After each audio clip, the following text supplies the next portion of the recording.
মনোনীত জনাব আহসান হাবিব মাসুদ। জনাব আহসান হাবিব মাসুদ তার মূল্যবান বক্তব্য প্রদান করবে। আমরা যারা বাইরে এখনো দাঁড়িয়ে আছি আমি একটু আহ্বান করবো, আপনারা সবাই একটু আসন গ্রহণ করুন, একটু সামনের দিকে একটু সবাই চলে আসুন, পিছনে না থেকে একটু সামনের দিকে চলে আসুন।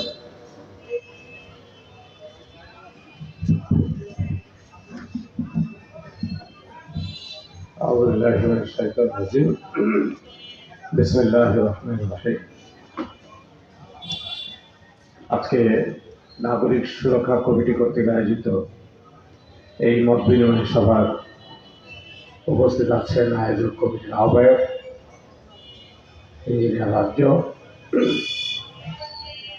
উপস্থাপক, মঞ্চে উপস্থিত আছেন জাতীয় নাগরিক কমিটির এমপি পদপ্রার্থী মাসুদ রহমান রাসেল, উপস্থিত আছেন এমপি পদপ্রার্থী গণবিধি, সম্মানিত সুধীমণ্ডলী, টাঙ্গাইলের সর্বস্তরের জনসাধারণ, সাংবাদিক বন্ধুরা, আসসালামু আলাইকুম ওয়া রাহমাতুল্লাহি ওয়া বারাকাতুহু। আমি আহসান হাবিব মাসুদ, টাঙ্গাইল জেলা জামাতের আমির এবং টাঙ্গাইল 5 আসনের এমপি পদপ্রার্থী। আজকে যে বিষয়বস্তু এখানে উল্লেখ করা হয়েছে সেই বিষয়বস্তু সম্পর্কে বলার আগে আমরা এখানে বসে যাওয়ার পরে, আমি আসার পরে একটি গান শুনলাম। মসজিদের আজানে, মসজিদের মাইকে ঘোষণা হবে 11টায় তোমার জানাজা। এই গানটার একটা করুণ ইতিহাস আছে। গানটা সখীপুরে বাড়ি নলুয়াতে বেতার এবং টেলিভিশনের প্রখ্যাত শিল্পী আবু বকর সিদ্দিকের বড় ভাই, নাম হচ্ছে ফজলুর রহমান। উনি নলুয়া হাই স্কুলের টিচার ছিলেন। তিনি কিডনি রোগী ছিলেন, কিডনি ফেলিওর হয়ে মৃত্যুবরণ করেছেন। তিনি যখন জানতে পারলেন তার 2টা কিডনি নষ্ট হয়ে গেছে, তখন একদিন তিনি অসুস্থ, কিডনি চিকিৎসা করছেন।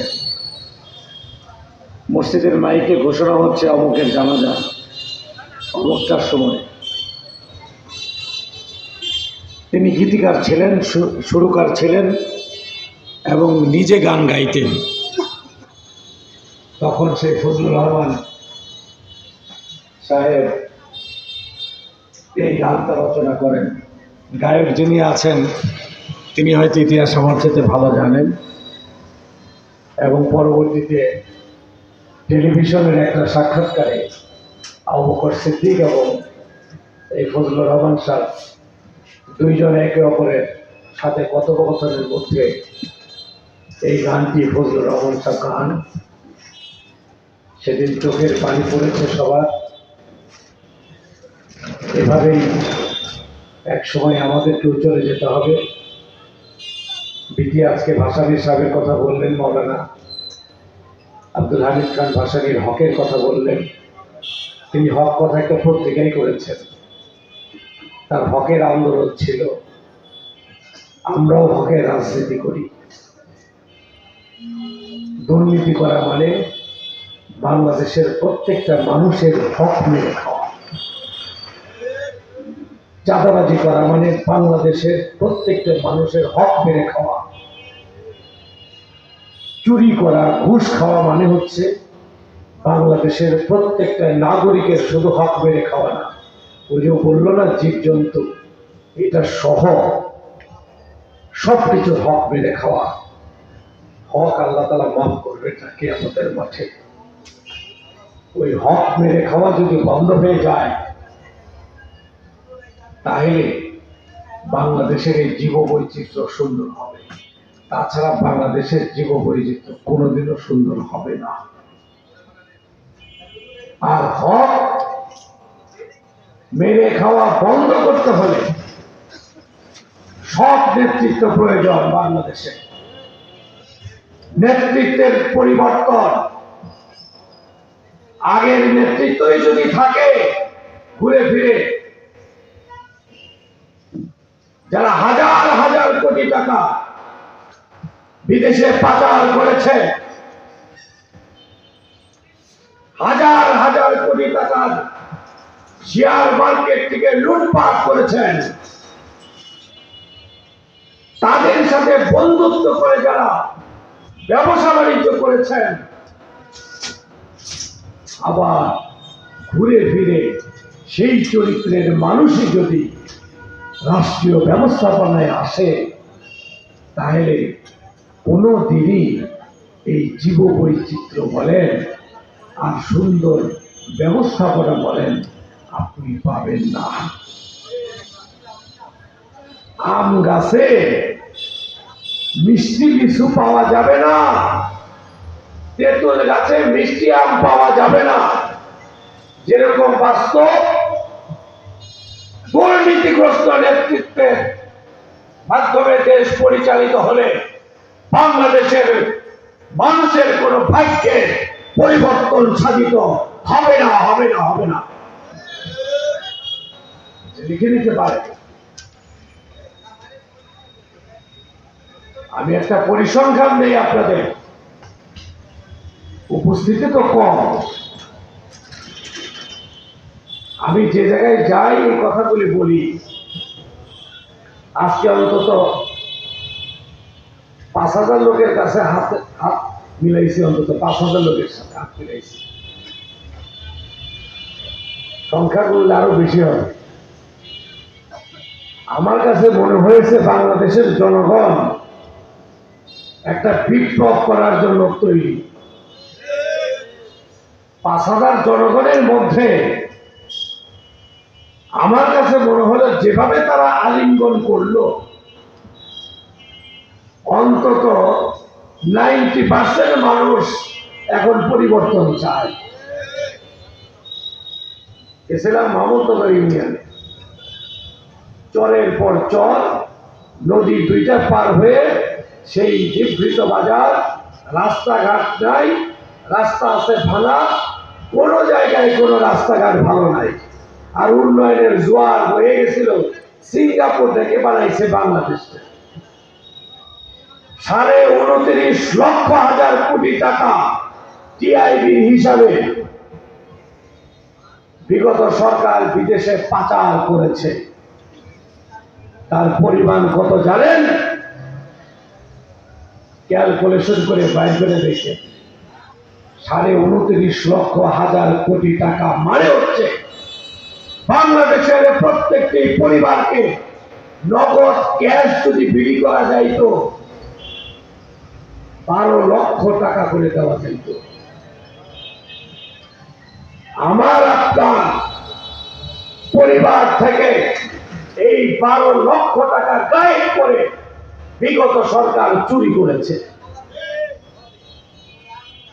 জনগণ 5 তারিখে এমনি করে নাই, কিন্তু ভুলে গেলে হবে না। যারা ওই সব দল করেন তাদেরকেও চিন্তার খোরাক দিচ্ছি। কয়জন লোক এই সকল পাচার করেছে? 100 থেকে 150 থেকে 200 লোক, তার বেশি তো হবে না বাংলাদেশে। আর শেয়ার মার্কেট চুরি করেছে মাত্র 7 থেকে 8 জন মানুষ, সালমান এফ রহমানদের মতো মানুষ। 80,000 থেকে 1 লক্ষ টাকা, হাজার কোটি টাকা পর্যন্ত নাই করে দিয়েছে। আমার সদরে প্রায় 80,000 পরিবার বাস করে। ওই শেয়ার মার্কেটে যে টাকা চুরি হয়েছে, লুটপাট করেছে, ওরা মেরে খেয়েছে, যার কারণে 30-35 জন শেয়ার ব্যবসায়ী আত্মহত্যা করেছে, নিঃস্ব হয়ে গিয়েছে। যদি আমার সদরে যদি ওই টাকাগুলি বিলি করে দেওয়া যাইতো, প্রত্যেকটা পরিবার 1 কোটি টাকার উপরে চাইত। কোথায় চুরি হয়েছে আপনারা বুঝা দেখে। রাজনীতি করতে হবে, সততা রাজনীতি। 5ই আগস্ট আমাদেরকে সততা রাজনীতি শিখাইছে। আবার যদি ভোগাভাগের রাজনীতি শুরু হয়, ফ্যাসিস্টের রাজনীতি শুরু হয়, স্বৈরাচারের রাজনীতি শুরু হয়, আমরা ওটা করতে দেব না ইনশাআল্লাহ। কথা বলে গেলাম, নির্বাচিত হলে কাউকে নিজে একটা পয়সা পকেটে ঢোকাবো না, কাউকে পয়সা চুরি করতে দেব না। একটা পয়সা কোনোদিন চাঁদাবাজি করি নাই, আর একটা পয়সা ওই রাষ্ট্র ক্ষমতায় জামাত ইসলামী গেলে কাউকে একটা পয়সা চাঁদাবাজি করতে দেওয়া হবে না। বক্তব্য ক্লিয়ার। আমাদের আমিরে জামাত 2 বার পড়ে গেছেন মঞ্চে বক্তৃতা করতে গিয়ে, হার্ট অ্যাটাক করেছিলেন। হার্ট অ্যাটাক করার পরে আবার কেউ কথা বলতে পারে, এইটা কেউ বিশ্বাস করে না, ডাক্তারও বিশ্বাস করে না। কিন্তু ডাক্তার শফিক সাহেব ঠিকই বসে বসে বলেছেন, আমরা বাংলাদেশে দুর্নীতির বিরুদ্ধে জিহাদ ঘোষণা করলাম। বাংলাদেশ থেকে জামাত ইসলামী দুর্নীতি দূর করবে ইনশাআল্লাহ। আর দুর্নীতি দূর করলে এই টাঙ্গাইল শহর একটা বনাঞ্চলে পরিণত হবে। রাজ্যকে কোনো চিন্তা করতে হবে না, নদী শাসন করতে কোনো চিন্তা করতে হবে না, নদীর উন্নয়ন করতে কোনো চিন্তা করতে হবে না। আর ওই এলসিপি রাসেলকে জেলের ব্যবস্থা করতে চিন্তা করতে হবে না, স্বাস্থ্য সেবা ফ্রি করে দিতে কোনো চিন্তা করতে হবে না। প্রত্যেকটা ইউনিয়ন হবে উপজেলা হেলথ কোয়ার্টার, হেলথ স্বাস্থ্য কমপ্লেক্সের মতন একটা মেয়ে হাসপাতাল, সেখানে ডাক্তাররা থাকবে, ওইখানে সকল চিকিৎসা হবে ইউনিয়ন স্বাস্থ্য কমপ্লেক্সে। ওইখানে রেফার না করলে সদর হাসপাতালে কোনো রোগী আসবে না। ওই ধরনের একটি পূর্ণাঙ্গ স্বাস্থ্য ব্যবস্থা গড়ে তোলার জন্য আর কাউকে চিন্তা করতে হবে না, পিসিদেরকে চিন্তা করতে হবে না। হক মেরে খাইলো কে আর কে খাইলো না, শুধুমাত্র যদি সৎ নেতৃত্ব প্রতিষ্ঠা হয় তাহলে দুর্নীতি দূর হবে, সবকিছু ঠিক হয়ে যাবে ইনশাআল্লাহ। আমরা ওই মূলোৎপাটনটা করতে চাই। আজকে তাই বলবো, টাঙ্গাইল শহরে হাঁটার মতন কোনো রাস্তা নাই, বাজার করার কোনো জায়গা নাই, একটু শিশুদের বিনোদনের জায়গা নাই, রাস্তাঘাট সব কনজার্ট। আজকে ময়মনসিংহ রোড একদম চাপা, আবার ওটাকে আরেকটু চাপাইয়া ড্রেনেজ ব্যবস্থা আবার নতুন করে করছে চাপাইয়া। কেমন? এইটা হইতে পারে না। টাঙ্গাইল শহর কোনো শহর মনে হয় না। আপনারা কি মনে করেন জানি না, আমি এটাকে শহর মনে করি না। 71 সালে কাতার স্বাধীন হয়েছে, আমরাও 71 সালে স্বাধীন হয়েছি। এখন কাতারের জিডিপি হচ্ছে আমেরিকার জিডিপির কাছাকাছি। মাত্র 29 লক্ষ লোক বাস করে কাতারে। সততার সাথে চালাইলে কাতার 71 সালের পরে কি করেছে আর আপনি কি করেছেন এটা বুঝে দেখেন। কাতারের সবচেয়ে গরিব লোকেরও 4টা-5টা করে গাড়ি আছে, আপনাদের কয়টা গাড়ি আছে পরিবারে এটা বুঝে দেখেন। সর্বশেষ আমি একটা বিষয়ে কথা বলি, আমি আমার বক্তব্য শেষ করতে চাই। ঢাকা বিশ্ববিদ্যালয়ে একজন প্রফেসর, জীববিজ্ঞানের একজন প্রফেসর, তিনি বাজার থেকে একটা সবজি দেশি লাউ নিয়ে তার পরীক্ষাগারে পরীক্ষা করেছেন। তিনি সমকাল পত্রিকা একটা ফিচার লিখেছেন, সেই কদুতে ওই দেশি লাউতে তিনি 90% বিষক্রিয়া পেয়েছেন। যেটা 10% থাকার কথা সেটা তিনি 90% পেয়েছেন।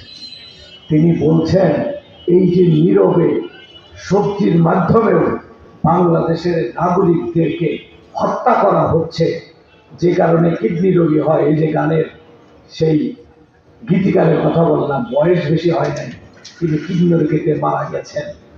কিডনি রোগী হয়, প্রেশারের রোগী হয়, আজকে ডায়াবেটিস হয়, এই সকল ভেজাল খাবার জন্য। একজন ফলওয়ালা সারাদিন ফল বিক্রি করে একটা মাছ নিয়ে যায় বাড়িতে খাওয়ার জন্য, ওই মাছেও ফরমালিন, ওই সবজিতেও ফরমালিন। আবার ওই মাছ বিক্রিওয়ালা তার মায়ের জন্য অথবা ছেলে মেয়ের জন্য ফল কিনে নিয়ে যায়, ওই ফলেও ফরমালিন, ওই মাছেও ফরমালিন। আমরা আসি কোথায়? অথচ সেদিনের জুমার নামাজে এক খুতবা দিল এক ইমাম সাহেব, বললেন তিনি মিশর ছিলেন, মিশরে কোনো ডিস্ট্রিক্ট শহর ছাড়া হাসপাতাল নেই, কোনো ক্লিনিক নাই, এবং কোনো বাজারে কোনো এককভাবে ওষুধের দোকান নাই। জিজ্ঞাসা করা হয়েছিল তাদেরকে কেন এটা নাই, তারা বলেছিলেন আমাদের খাদ্যে কোনো ভেজাল নাই, আমরা খাদ্যে ভেজাল দিলে কঠিন শাস্তি হয়, যে কারণে আমাদের নাগরিকদের কোনো অসুখ বিসুখ নাই, এই জন্য ওষুধ কিনতে হয় না প্রতিদিন, আর ডাক্তারের কাছেও যাইতে হয় না। কাজেই আপনারা কোন পথে থাকবেন আগামীতে, কাকে বেছে নেবেন? এবং আজকে রাজ্যদেরকে বলবো, আজকে আপনারাও সচেতন ব্যক্তি যারা শুনছেন, এই মাইকের আওয়াজ যে পর্যন্ত যাচ্ছে, যারা সচেতন ব্যক্তি শুনলেন, আপনারাও বিচার করবেন, আপনারা আগামীতে কি করবেন আপনাদের বিবেকের কাছে প্রশ্ন রেখে আমি আমার বক্তব্য শেষ করতে চাই। খোদা হাফেজ। বাংলাদেশ জিন্দাবাদ। আজকে আয়োজক কমিটিকে ধন্যবাদ, রাজ্যকে ধন্যবাদ, তাদের নাগরিক কমিটি, এই আয়োজক কমিটিকে ধন্যবাদ, সবাইকে শুভেচ্ছা ধন্যবাদ জানিয়ে আমি আমার কথা শেষ করছি। আসসালামু আলাইকুম।